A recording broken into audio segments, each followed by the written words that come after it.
ओ hello hello hello, क्या हाल चाल मेरे प्यारे प्यारे बच्चों।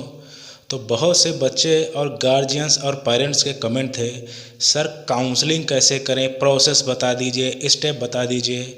तो मैं अपने बच्चों से भी बात कर रहा हूँ। दस ससुर, क्या छोटी चीज़ पूछे हो यार। ठीक है, मैं बता दे रहा हूँ और एकदम ऐसा बताऊँगा ना कि आप आराम से, कोई पेरेंट्स होंगे, चाहे आप गार्जियन होंगे, चाहे बच्चे होंगे, चाहे आप कोई बहुत ही बिल्कुल जानते भी नहीं होंगे रिक्शे वाले, वो भी काउंसलिंग कर लेंगे। एमसीसी की काउंसलिंग की बात करें, कोई भी काउंसलिंग हमारे, क्योंकि मैं नीट बायोलॉजी टीचर हूँ तो बेटा मैं उस ढंग से थोड़ा सा आपको समझाऊँगा। एकदम कोई पीडीएफ किसी की जरूरत नहीं पड़ेगी, आपको सब रट जाएगा यार, कुछ है ही नहीं काउंसलिंग करने में। लेकिन वीडियो पूरा देखना। कितना छोटा सा क्वेश्चन पूछे हो, मुझे पंचायत याद आ गई। ठीक है, तो बात करते हैं, चलो स्टार्ट कर लेते हैं वीडियो। और बेटा किसी को अगर मुझे इंस्टाग्राम पे फॉलो करना है या टेलीग्राम पे फॉलो करना है तो अबाउट सेक्शन में आपको लिंक मिलेगा और आपको डिस्क्रिप्शन में भी लिंक मिल जाएगा। आप आराम से वहाँ फॉलो कर सकते हैं और मुझसे जुड़ सकते हैं और अपनी चीज़ें रख सकते हैं। ठीक है, रख सकते हैं। तो बात कर लेते हैं भाई काउंसलिंग प्रोसेस। तो यार इतनी सिंपल प्रोसेस है। चलो आंखें बंद करो सब लोग, आंखें बंद करना। मैं अपने बच्चों से बात कर रहा हूँ बेटा, इस वजह से मैंने थोड़ा सा कॉमेडी कर दी है, तो मैं बच्चों को सोच रहा हूँ। देखो, आंखें बंद करो, मोबाइल हाथ में लो, लिया। चलो आप गूगल पे जाओ, क्रोम पे जाना। क्रोम पे जाके आपको जो हमारी मेडिकल काउंसलिंग की जो ऑफिशियल साइट है एमसीसी, उस पे जाना। जाना है, चले गए, ठीक है। वहाँ पे चले जाना, वहाँ पे पोर्टल खुल के आएगा। ठीक, और वहाँ पे सबसे पहले स्टेप होगा रजिस्ट्रेशन का। ठीक है, और रजिस्ट्रेशन में आपसे कोई डॉक्यूमेंट्स वेरिफिकेशन नहीं होगा। आपको आराम से सिंपल सा डाटा देना है। ठीक है, जैसे नीट मार्क्स हो गए, रैंक हो गई, नाम हो गए, छोटा सा डाटा। पहला स्टेप कंप्लीट, रजिस्ट्रेशन। अब दूसरा स्टेप आपको आएगा चॉइस फिलिंग का। बेटा ये सबसे इम्पॉर्टेंट स्टेप है चॉइस फिलिंग। इसी का लोग पैसा लेते हैं, जो कि ज़रूरी भी है। तो अगर आप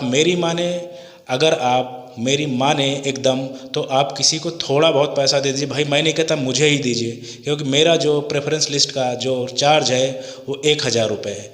यही सबसे इम्पॉर्टेंट स्टेप होता है। किसी से आप प्रेफरेंस लिस्ट ज़रूर बना लेना कॉलेज की। ठीक है, तभी आप चॉइस फिलिंग करना। और अपने जो भी चॉइस फिलिंग के कॉलेज हैं, अपनी रैंक मार्क्स के हिसाब से चॉइस फिलिंग करना। चॉइस फिलिंग सबसे इम्पॉर्टेंट स्टेप है, मैं बार बार बोल रहा हूँ। अगर आप चॉइस फिलिंग अच्छी नहीं करोगे तो हो सकता है आपकी रैंक अच्छी हो, आपको घटिया कॉलेज मिल जाए। या अगर आप चॉइस फिलिंग अच्छी कर लोगे तो हो सकता है आपकी रैंक उतनी अच्छी ना हो, लेकिन आपका कॉलेज अच्छा मिल जाए। ठीक है, तो सबसे पहले आपने रजिस्ट्रेशन कर दिया। अब आपको चॉइस फिलिंग का ऑप्शन आएगा। रजिस्ट्रेशन में आपका होगा क्या, ये मैं बता देता हूँ यार। ठीक है, तो देखो, अगर आप रजिस्ट्रेशन करने जाएंगे तो अगर आप गवर्नमेंट कॉलेज का रजिस्ट्रेशन करेंगे तो आपको, अगर आप जनरल या ईडब्ल्यूएस हैं, तब आपको जो है 10,000 रुपये फ़ीस लगेगी, जो कि आपकी रिफ़ंड हो जाएगी अगर आप कॉलेज नहीं पाएंगे। ठीक है, और 5,000 रुपये आपकी रजिस्ट्रेशन फ़ीस होगी। ठीक, ये किसकी बात हुई, जनरल की और ईडब्ल्यूएस की। अब बात करते हैं ओबीसी, एससी या एसटी की, और इसमें बेटा पीडब्ल्यू भी शामिल है। आपकी रजिस्ट्रेशन फ़ीस होगी केवल 500 रुपये, और आपको 5,000 रुपये डिपॉजिट करना पड़ेगा, जो कि अगर आपको कॉलेज नहीं मिलता है तो आपको वापस हो जाएगा। ये हुई पूरी बात रजिस्ट्रेशन की। यार कुछ था ही नहीं, कुछ है, रजिस्ट्रेशन किया, अपनी थोड़ा बहुत डाटा डाला, अपनी फ़ीस जमा कर दी। अब चॉइस फिलिंग का मैंने बता दिया कैसे करना है, कि आपको अपनी रैंक के हिसाब से कॉलेज चूज़ करना है। उसके बाद में क्या होगा, उसके बाद में आपकी अलॉटमेंट की लिस्ट आएगी और आपको कॉलेज बताया जाएगा कि हाँ आपको वहाँ कॉलेज मिला है। ऐसे आपके राउंड चलते हैं। ये फर्स्ट राउंड मान बाई चांस, चलो मान लो ये फर्स्ट राउंड हो गया, आपको कॉलेज मिल गया, आप कॉलेज चले जाओ। और वहाँ कॉलेज जाओगे ना, तब आपको डॉक्यूमेंट्स लगेंगे, वहाँ पे आपके डॉक्यूमेंट्स लगेंगे जब आप कॉलेज लेने जाओगे। और अगर आपको कॉलेज नहीं मिला ना, तो दोबारा रजिस्ट्रेशन करना ही नहीं है, फिर से चॉइस फिलिंग करना और फिर से आपको अलॉटमेंट आएगा। ठीक है, अलॉटमेंट का रिजल्ट कॉलेज का। ऐसे करते करते सारे स्टेप बेटा हो जाते हैं। पहला स्टेप आपका ऐसे होगा, फिर ऐसे सेकंड स्टेप में आपको ऐसे करना है, कुछ नहीं करना, रजिस्ट्रेशन बार बार नहीं करना है। तो पहले आपने रजिस्ट्रेशन कर दिया और फीस जमा कर दी, चॉइस फिलिंग आई, आपने चॉइस फिलिंग कर दिया, उसके बाद में अलॉटमेंट आपको मिल जाएगा सीटों का, यानी जो हमारे गवर्नमेंट कॉलेज मिले हैं वहाँ जाके फीस जमा करना ना, और वहाँ आपको दिखाने पड़ेंगे डॉक्यूमेंट्स। ये यहाँ पे आप डॉक्यूमेंट्स जान लीजिए क्या क्या आपको दिखाने पड़ेंगे। तो पहली बात आपके पास अलॉटमेंट लेटर होगा, ठीक है, वो आपको रखना है। एडमिट का रिजल्ट होगा, 10th और 12th के आपको मार्कशीट और सर्टिफिकेट होंगे, ठीक है। और 8 फ़ोटो ले जाना अपनी, वही जो नीट में लगाई थी, और आधार पैन कार्ड ये भी ज़रूरी है, ठीक है। और कैटेगरी, इनकम, डोमिसाइल, जितने भी सर्टिफिकेट हैं जो कैटेगरी से बिलोंग करते हैं, जितने भी सर्टिफिकेट PWA सब आपको वहाँ पे चेक होंगे, ठीक है। और काउंसलिंग रिसिप्ट या पेमेंट रिसिप्ट जो आपके 5,000 10,000 जो जमा हो रहे हैं ना, इसकी जो है आपको रिसिप्ट ले जानी है, ठीक है। और बाकी आप जब कॉलेज पहुंच जाओगे तो वहाँ पे आपको TC भी लगेगी, मार्कशीट भी लगेगी, आपकी TC भी लगेगी, आपका गैप सर्टिफिकेट भी लगेगा और आपका कैरेक्टर सर्टिफिकेट भी लगेगा।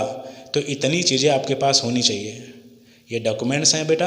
और पहले डॉक्यूमेंट्स आपके नहीं लगेंगे, जब आप कॉलेज जाओगे तब आपके डॉक्यूमेंट्स वहाँ पे वेरीफाई होंगे और फिजिकली वेरीफाई होंगे। और अगर उन लोगों को वहाँ पे कोई गड़बड़ लगा तो आपकी सीट गई, बिल्कुल 100% समझ लीजिए, क्योंकि बहुत अच्छे से वो लोग देखते हैं, बहुत ज़्यादा अच्छे से देखते हैं। तो वहाँ पे डॉक्यूमेंट्स आपके एकदम 100% होने चाहिए। और बेटा सारे कलर प्रिंट कराना, कोई 2 4 5 रुपए के लिए वहाँ अपना सर मत फोड़ लेना, ठीक है। तो ये थी पूरी काउंसलिंग प्रोसेस। क्या है, कुछ नहीं, रजिस्ट्रेशन कर दिया, जो मैंने फीस बताई वो जमा कर दी, और आपकी जो है चॉइस फिलिंग की लिस्ट आ गई, और वहाँ पे आपने अपने मार्क्स और रैंक के हिसाब से चॉइस फिलिंग कर ली, और उसके बाद में आपका अलॉटमेंट का रिजल्ट आ जाता है, वो कर लिया। ऐसे पहला स्टेप कंप्लीट हो जाता है। ऐसे फिर अगर आपको कॉलेज मिला तो मिला, नहीं तो आप दूसरे राउंड में चले जाइएगा, तीसरे राउंड में चले जाएगा। रजिस्ट्रेशन आपको एक ही बार करना है, चॉइस फिलिंग आपको बार बार आएगी। और बेटा, और जो रिटर्न फीस है ना 5,000 10,000 रुपये, ये आपकी रिटर्न तभी होगी जब कॉलेज नहीं मिलेगा। आप कॉलेज आपको अलॉट हो गया है और आपने कॉलेज नहीं लिया तो फीस रिटर्न बिल्कुल भी नहीं होगी, इतना समझ लीजिए, ठीक है।